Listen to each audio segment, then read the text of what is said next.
That faith strengthens Christian men has been proved often in the history of the Church of God. The Church's weakness springs mainly and mostly from a want of faith in her God and in the revelation which God has entrusted to her. When men believe intensely, they act vigorously. And when their principles penetrate their very souls and become precious to them as life itself, then no suffering is too severe, and no undertaking is too laborious, and no conflict too heroic. They will enter upon impossibilities, laugh at them, and overcome them, when once they know of a surety that the principles which move them are most certainly from God. This seems to me to be the great work which Luther did in his day, under God, the Holy Spirit's power. He brought back the Church to the strength of faith, and then her whole force returned.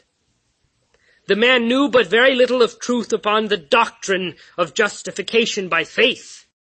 He was clear as the sun at noonday, but he was half a Romanist in most other respects.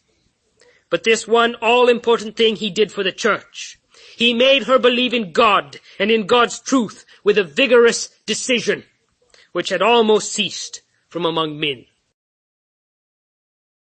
Though he knew not all the weapons of the divine armory, yet the one he did know he wielded with such bravery of faith and such tremendous dogmatism that his resolute soul shamed others into steadfastness. See the man as he goes into Worms, defying a host of devils, though they were as many as the tiles on the roofs of the houses. See him standing up in the diet of Worms and alleging that he could not retract, so help him God.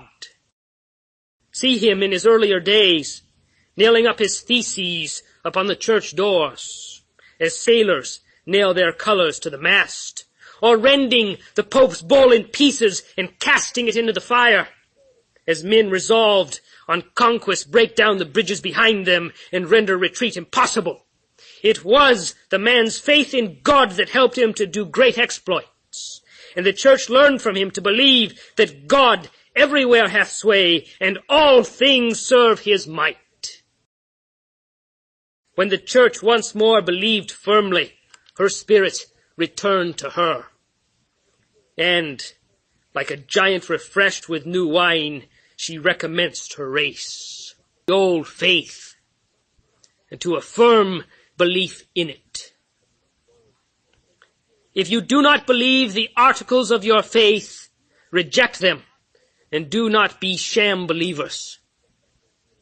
If the doctrines which you profess to be indeed true, grip them, hold them fast, get them engraven upon your souls and burnt into your consciences.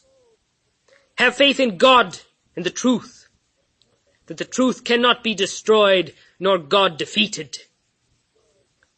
Vitality and power in your faith will soon send force and life into all the other parts of your spiritual manhood.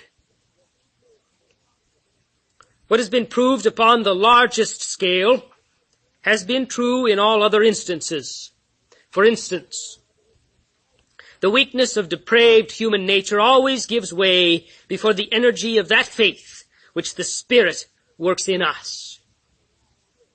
The sinner in his weakness being aroused sighs dolefully, I would but cannot sing, I would but cannot pray. I would but cannot breaks the bonds of sin. I would but cannot melt my heart and soften it in penitence. When the sinner is pointed to the cross and comes to trust himself with Jesus, viewing the blood sprinkled and the righteousness wrought out, then the man can pray, can sing, can melt in penitence, and can rise up in the flames of love.